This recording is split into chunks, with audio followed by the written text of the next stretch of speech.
Vous avez sous les yeux Karski sur un banc. Cette œuvre a été réalisée par un sculpteur polonais en 2002. Elle montre un homme devenu Jan Karski. Il est assis comme en 1943 à Washington, comme il le raconte dans ses mémoires, mais cette fois, pas de désespoir à la remémoration de ses missions. Il joue aux échecs, la passion de toute sa vie, et on a installé les pièces de façon à ce qu'il gagne, quelle que soit la pièce déplacée par l'adversaire qui viendrait s'asseoir, il y a la place à côté de lui. Cette sculpture est placée à New York, il y a exactement la même à Washington, il y a exactement la même à Łódź, sa ville natale. Le voilà devant le consulat polonais à New York. Et le voilà en Israël, à Yad Vashem, où on le voit sur un moniteur de télévision. Jan Kozelawski est devenu Jan Karski 2 fois. Une première fois pendant la Seconde Guerre mondiale, quand, membre de la résistance polonaise, il a été choisi en 1943 pour plaider la cause de son pays à Londres, puis à Washington, et secondairement, tout à fait secondairement, pour se faire le messager, le passeur de la nouvelle de l'extermination des Juifs. Ceux qui le rencontrent alors, ou lui-même dans ses mémoires, paru en 1944, offre un premier Karski, un Karski de guerre mondiale, pas encore terminé. Ce n'est pas de ce Karski-là dont on trouve la trace dans les archives, aussi bien à Washington, à Londres qu'à New York ou à Jérusalem, dont je parlerai aujourd'hui, mais je parlerai du deuxième Karski, celui dont Claude Lanzmann avait lu Story of a Secret State et qu'il a retrouvé et filmé pour Shoah en 1978. Je cite Lanzmann. « Je me souviens de l'intense émotion qui me submergea lorsque je compris que Jan Karski était vivant. L'émotion se redoubla quand je le vis, puis quand je commençai à tourner avec lui, oubliant le temps passé à le convaincre et à accepter. » On voit ici chez Lanzmann qu'il y a non seulement exhumation du personnage de Karski, mais réellement résurrection. Immédiatement, Lanzmann dit « j'ai fait Karski ». Dès avant la sortie du film, près de 10 ans plus tard, ce tournage de Shoah a catalysé en Karski, qui s'était tu sur le sujet depuis la guerre, le désir de parler à nouveau. Et les paroles de Karski sont en fait des paroles tout à fait concomitantes avec la sortie du silence des victimes de la Shoah dans les années 70 et 80. Lanzmann a en effet été dans les premiers à comprendre combien la parole de ceux qui avaient survécu à la période était indispensable pour mieux comprendre le déroulement du génocide, puisqu'on les avait largement ignorés à leur retour des camps où les survivants diversent, pas forcément des camps d'ailleurs. Les sociétés d'après-guerre n'étaient prêtes ni à se confronter aux violences et aux cruautés nazies, ni, et encore moins, à percevoir la spécificité du judéocide. Lanzmann, puis d'autres, jusqu'à la fondation créée par le cinéaste Spielberg après le succès de la liste de Schindler, ont peu à peu enregistré et filmé en privilégiant les rescapés des camps de concentration et d'extermination. Les témoignages des metteurs en œuvre nazis et des collaborateurs ou pas de l'assassinat, et ceux des témoins oculaires, des messagers tels Karski, confrontés aux témoignages des victimes, ont permis, pensait-il, de mieux dire l'histoire, mais surtout les histoires individuelles de ceux qui avaient connu l'anéantissement, la mort de leur monde, de leurs parents, de leur culture. Derrière tous ces enregistrements, je dirais qu'il y avait l'idée de respecter la légende chassidique. Nous ne savons plus allumer le feu, nous ne savons plus dire les prières, nous ne connaissons même plus l'endroit dans la forêt mais nous savons encore raconter l'histoire. La spécificité de Lanzmann est qu'il n'a pas seulement recueilli des interviews, mais qu'il a construit un film, qu'il a monté les images de ceux qui parlaient avec celles des lieux auxquels il faisait allusion, ou pas, tout en refusant absolument les photographies ou les films d'archives. Antoine vient de nous le rappeler. Son film est en couleur, celle des années 70 et des années 80, pas le noir et blanc de la période 39-45.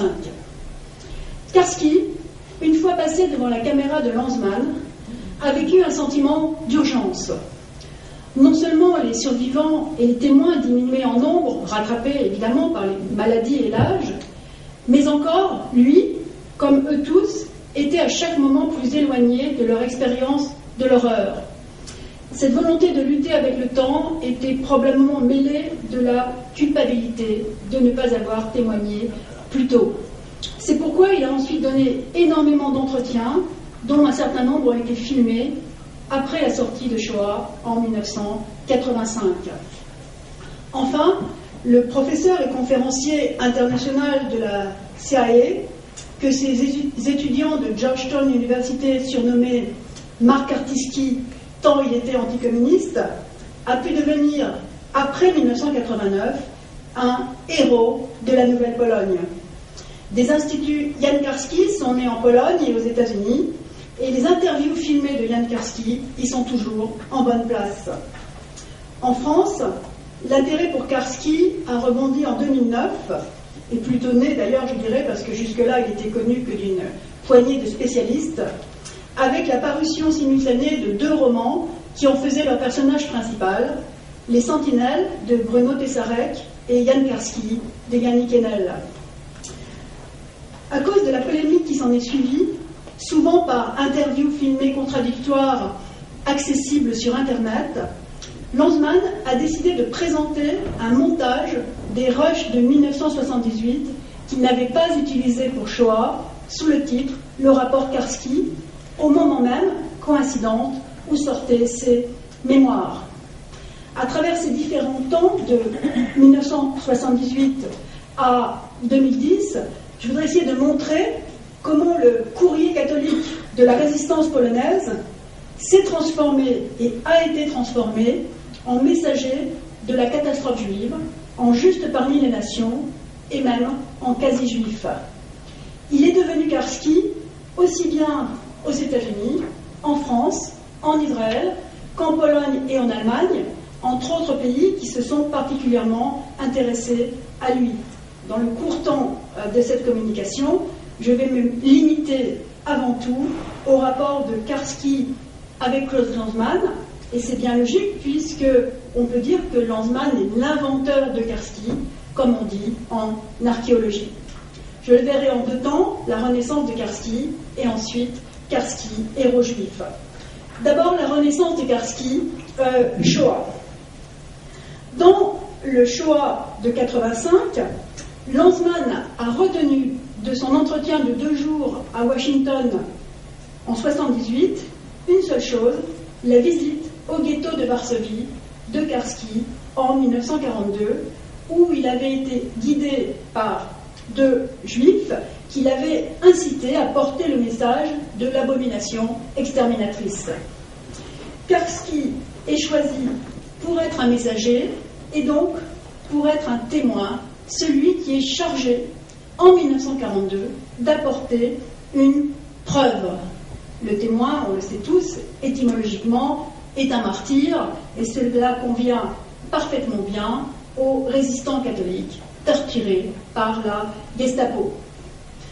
Je dirais qu'il y a 3 niveaux, 3 moments de la mue du résistant polonais catholique en porteur du désastre juif, et que Lanzmann a rendu possible ce premier moment. Premier temps, 1943, la mission historique de l'acteur qui a vu de ses yeux le ghetto de Varsovie, qui a vu un camp, qui a vu la mise à mort de juifs. Deuxième temps, juste après, 1944, rédaction de ses mémoires Histoire d'un État secret. Sur 33 chapitres, 30 sont consacrés à la guerre et la résistance en Pologne, de 39 à 43, d'où le titre. 2 chapitres seulement sont dévolus à son rôle de témoin oculaire dans le ghetto de Varsovie, puis dans un camp qu'il croit alors être le camp de Balzac. Enfin, dans un dernier chapitre, le 33e, My Report to the World, l'essentiel concerne sa première longue mission au Royaume-Uni. Sa rencontre avec le président Roosevelt tient en 34 lignes. En 1978, ce n'est ni la mission du résistant au service de la Pologne, ce qui était le choix de Karski dans ses mémoires, d'où leur titre, ni sa rencontre avec les Alliés, et en particulier avec le président des États-Unis, le choix des traducteurs français en 1948, puisqu'ils vont faire du titre de ce chapitre « Mon témoignage devant le monde », le titre des mémoires de Karski. Ni l'une ni l'autre chose n'intéresse Lanzmann. Ce qui intéresse Lanzmann, c'est le témoignage sur le ghetto. Le cinéaste réitère devant Karski ce que les Juifs de Varsovie lui avaient demandé et qu'il avait accepté. Je cite le texte: « Vous allez négocier avec les Anglais, leur faire un rapport oral. Je suis certain que vous serez plus convaincant si vous êtes à même de leur dire « Je l'ai vu de mes yeux ». Au moment même où il accepte cette mission, Karski se transforme immédiatement. Il se transforme dans ce que le grand historien israélien Avichai Margolith appelle un témoin moral, celui qui prend des risques pour témoigner. Et c'est quelque chose qui revient comme un leitmotiv, mais j'ai fait mon rapport, j'ai dit ce que j'avais vu. Il affirme pour résister, je dirais qu'il rentre parfaitement dans la définition du témoignage de Jacques Derrida, je le cite: « Il n'y a pas de témoignage sans quelque implication de serment et sans foi jurée. » Pourtant, en octobre 1978, Karski se met à pleurer.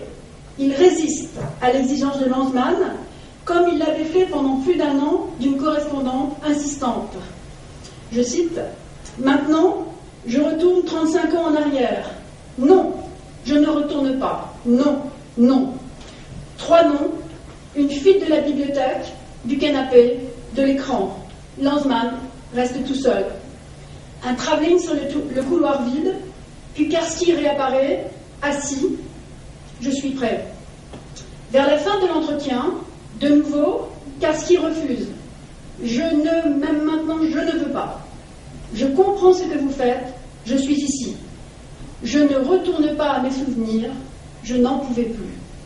Le film et la parole de Karski sont situés dans 2 espaces-temps, la guerre et l'aujourd'hui, de 1978, 2 temporalités que lui-même mêle en parlant au présent et au passé. Il dit « Je ne retourne pas, je n'en pouvais plus ». C'est parce qu'il n'en pouvait plus, il y a 35 ans, qu'il a fait silence pendant tout ce temps, mais pourtant, I reported what I saw. 2 autres espaces apparaissent. L'appartement de Karski à Washington, le lieu de vie confortable d'un professeur qui a très bien réussi. Lanzmann a choisi aussi une autre série d'images de lieux pour monter le dialogue et ses silences. New York, Washington, les usines Thyssen, industrie lourde avec beaucoup de flammes et beaucoup de fumée, Auschwitz-Birkenau et enfin Varsovie. Ces images contemporaines des États-Unis, de l'Allemagne industrielle et de la Pologne viennent comme se surimposer aux images mentales que Karski convoque pour raconter l'espace-temps où il a vu. Dans les 2 jours enregistrés, Lanzmann a choisi pour choix la visite au ghetto de Varsovie. Cela est logique, puisque cette unique séquence avec Karski, contrairement à d'autres témoignages qui ont été fractionnés, est suivie d'un entretien avec un bourreaux et de différents entretiens autour du ghetto de Varsovie, dont un des nombreux entretiens fractionnés dans le film de l'historien Raoul Hilberger. Le Karski de Shoah, le film, a vu le ghetto, et ce sont des images du Varsovie des années 80 qui illustrent cette partie du récit, avec des immeubles à la fois modernes et décrépits, genre démocratie populaire, de vieilles maisons de briques, des rues, des terrains vagues. Les images à ce moment-là, en fait, illustrent beaucoup plus les mémoires de Karski, le texte écrit de Karski de 1944, que ce qu'il dit devant la caméra. J'en cite un tout petit passage. En vérité, en ce temps-là, cette maison était devenue, la maison que l'on voit à l'écran, était devenue comme une version moderne du fleuve Styx qui reliait le monde des vivants avec le monde des morts. Lanzmann n'ignore pas que Karski s'est aussi rendu dans un camp qu'il a faussement identifié comme Belzec, qu'il s'agissait de Izbica Lubelska, et qu'il n'est jamais allé ni à Auschwitz, ni à Birkenau. Et pourtant, ce sont des images du camp de Birkenau et du musée d'Auschwitz, accumulation de fourchettes, de cuillères, de pots, de chaussures, de lunettes, de blaireaux, que le cinéaste décide de monter. Il n'a jamais voulu d'archives, on vient d'en parler longuement, et pourtant, il montre ces amoncellements d'objets qui sont des archives à toucher. Et il choisit des images qui sont eux-mêmes déjà muséographiées dans le musée d'Auschwitz. Lanzmann a voulu d'abord monter dans son film l'extermination dans les camps, depuis les premiers centres de mise à mort, comme Remno et Treblinka, jusqu'aux chambres à gaz de Birkenau.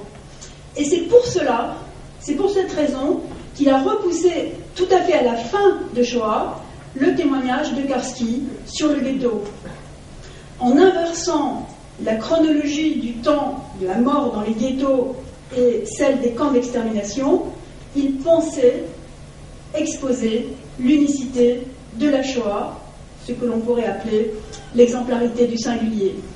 Je le cite, « Il était important de placer le ghetto à la fin, après qu'on ait connu la radicalité de la mort, pour montrer que l'extermination était incluse dans la logique des ghettos où on crevait de faim. Il y avait une autre raison. Pour qu'il y ait tragédie, pour qu'il y ait suspense aussi, il fallait que la fin soit connue dès le départ. » On a le cinéaste ici. Il fallait que l'on sache ce qui allait arriver, tout en ayant le sentiment que cela aurait pu ne pas arriver. Les accumulations d'objets choisis par le cinéaste sont, je crois, des métonymies de la catastrophe juive. Le seul intérêt poursuivi par Lanzmann pour son magnum opus, justement titré Shoah, un nom propre avec une majuscule, pas exactement le mot commun hébreu catastrophe, mais la traduction exacte d'innommable, comme le dit Samuel Beckett, même les mots vous lâchent. Le dialogue entre Lanzmann et Karski dans le film est très clair à ce sujet. Je cite Karski dans le film, « Les statistiques, c'est une chose. Des centaines de milliers de Polonais aussi avaient été tués. De Russes, de Serbes, de Grecs. Nous savions cela. C'était statistique. » Lanzmann. Mais insiste-t-il sur le caractère absolument unique? Oui, c'était leur problème.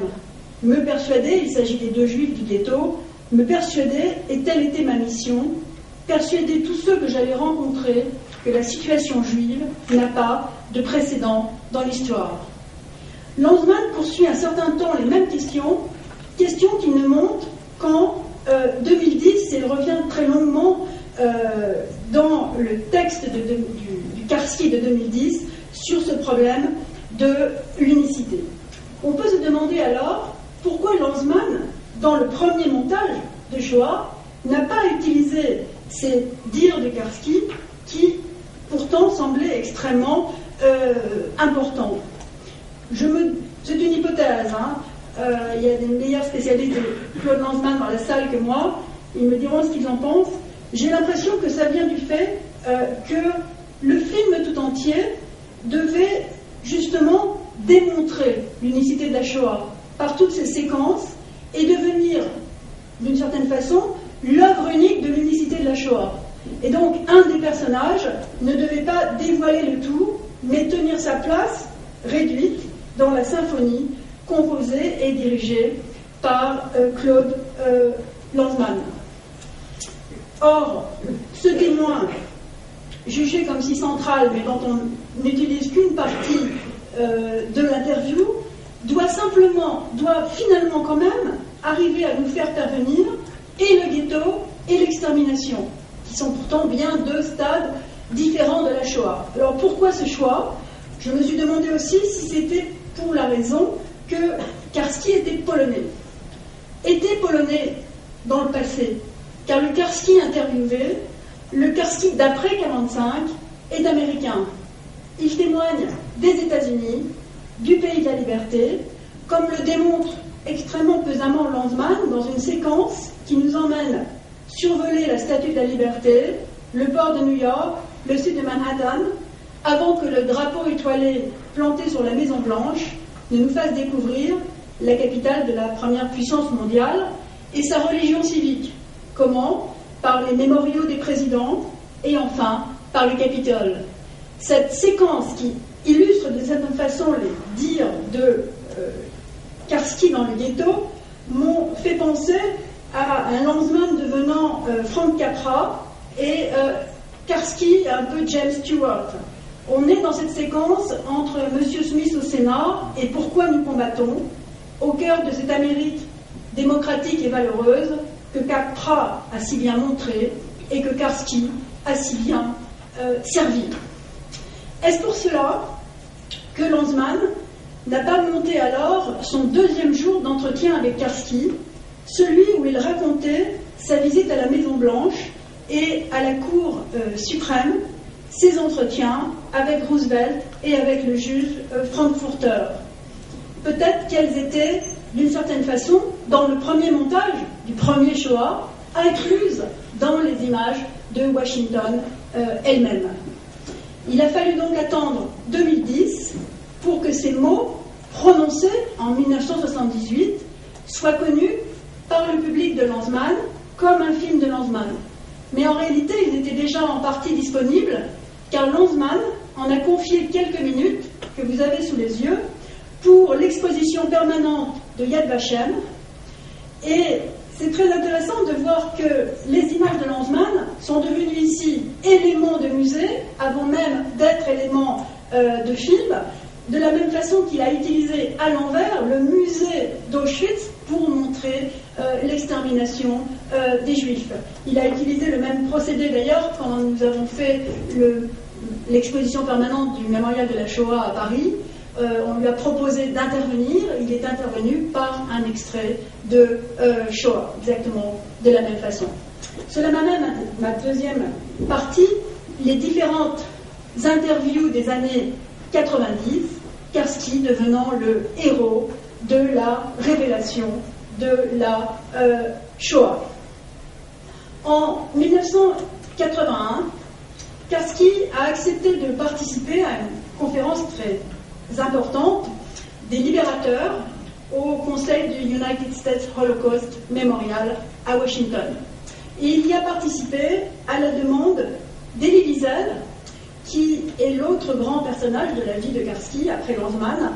Elie Wiesel qui avait eu connaissance de son extraordinaire parcours seulement en 1979. Wiesel se rappelle l'impression que Karski a fait dans cette conférence.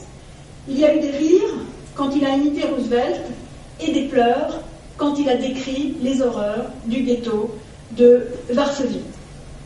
Karski a d'abord dit dans cette conférence qu'il ne se considérait lors de sa mission de 1943 que comme un magnétophone, c'est quelque chose qu'il répète souvent, une machine. Puis, il a conclu son intervention en disant pour la première fois publiquement ce qu'il pensait de l'extermination des Juifs dans une déclaration finale extrêmement émouvante et qui a beaucoup frappé à l'époque. Il a dit cela: je suis devenu un Juif, comme toute la famille de ma femme. Il a épousé une femme juive après la guerre, qui est assise ici dans le public. Tous ont péri dans les ghettos, dans les camps de concentration, dans les chambres à gaz. Donc tous les juifs assassinés sont devenus ma famille. Ce péché entra l'humanité jusqu'à la fin des temps. Il me hante et je veux que cela soit ainsi.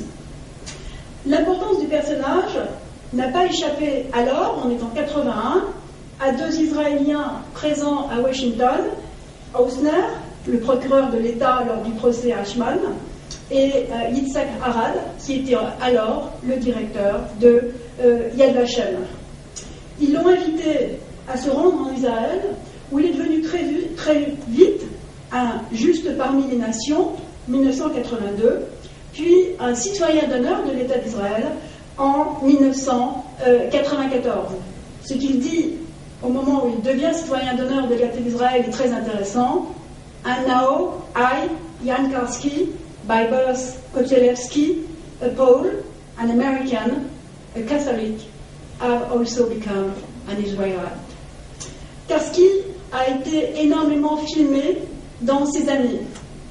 Dans le nouveau musée de Yad Vashem, qui est un musée très, très intéressant, c'est un immense triangle de béton, comme vous voyez, qui mène de la nuit au jour, de la mort à la vie, des temps sombres de l'Europe à la lumière vive de Jérusalem.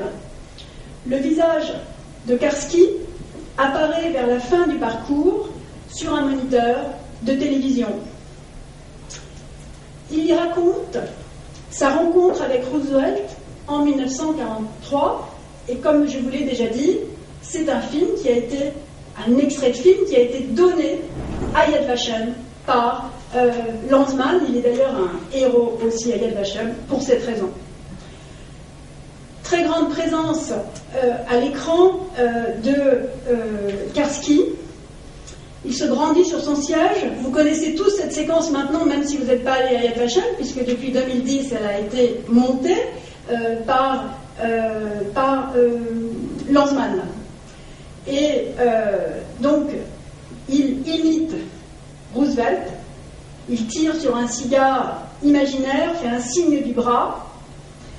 Vous leur direz, il mime Roosevelt, je suis désolée, je vais traduire en français, vous leur direz que nous allons gagner cette guerre, que les coupables seront punis pour leurs actes, la justice l'emportera.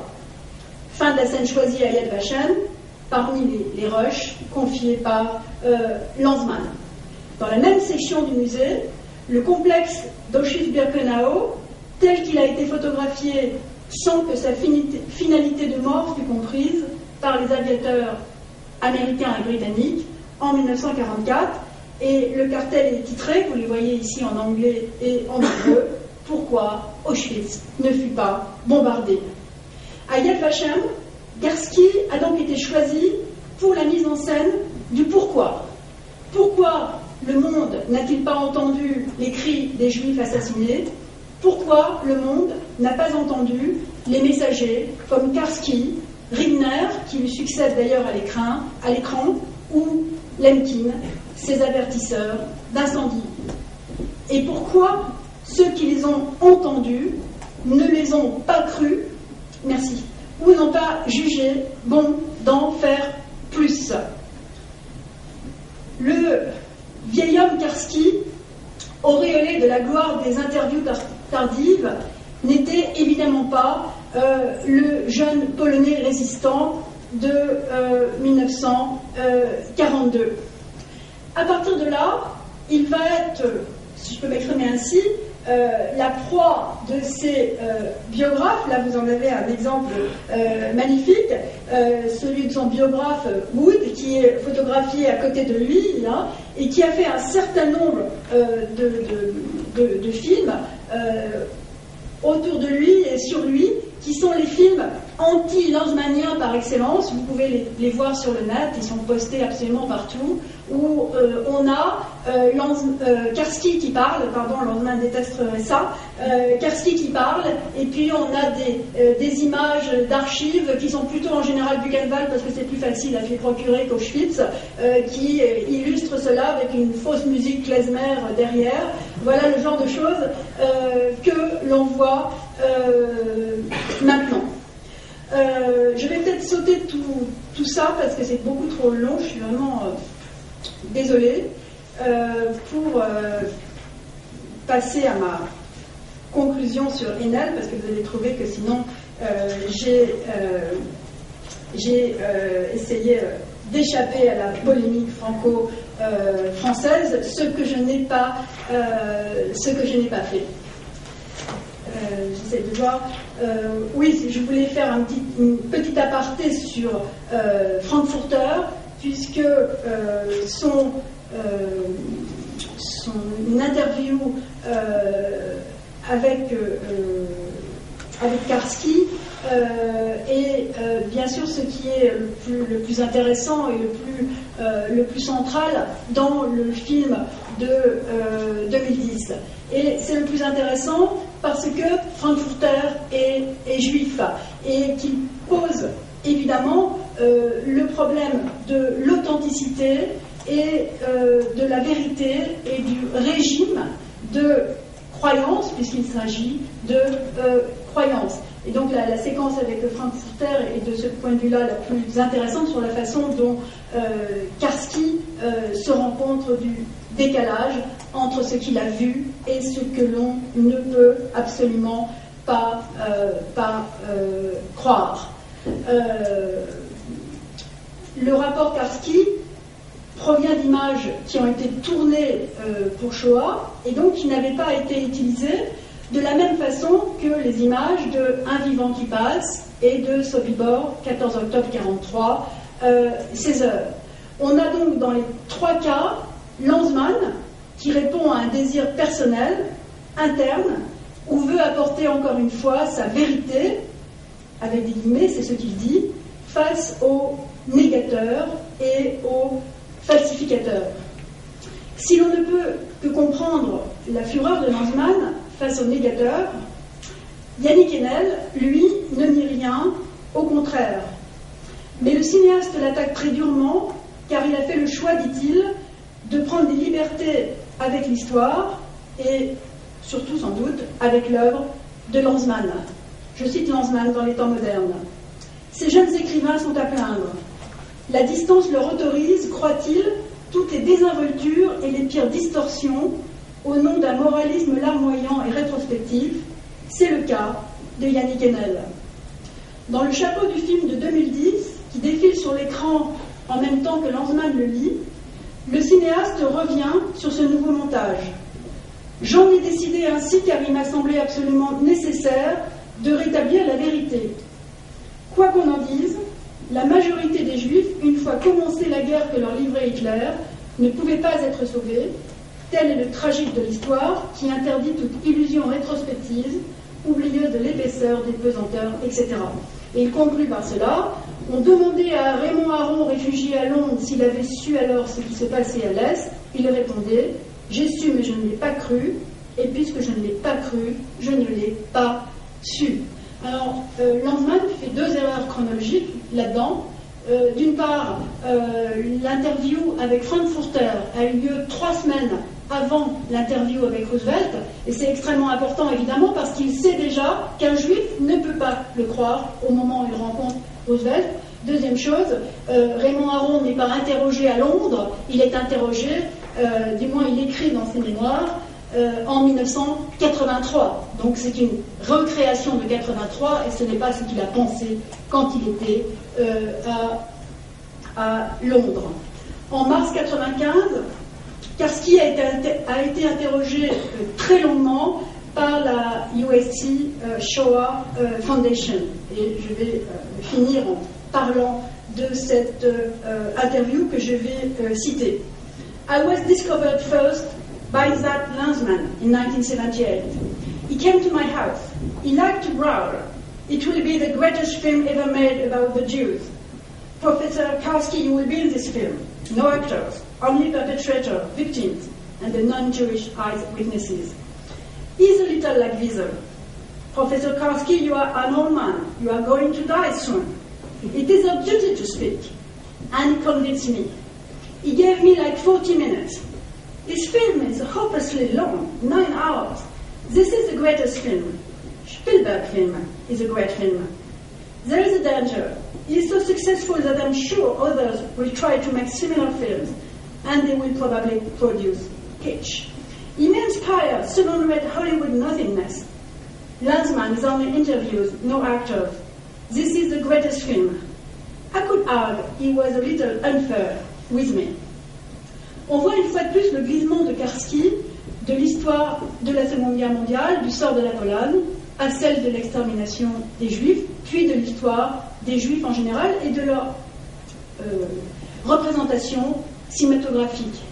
Mais pour lui, entre la fiction de Spielberg et la tentative inverse de Lanzmann, il n'y a qu'une différence de qualité. L'un est great et l'autre, il le dit 3 fois, est the greatest.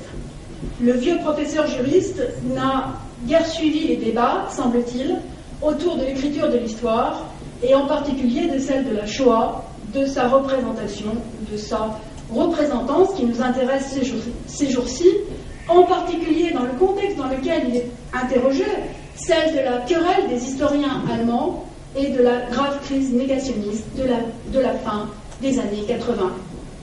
Cette fois, je termine vraiment. Qui témoigne pour le témoin?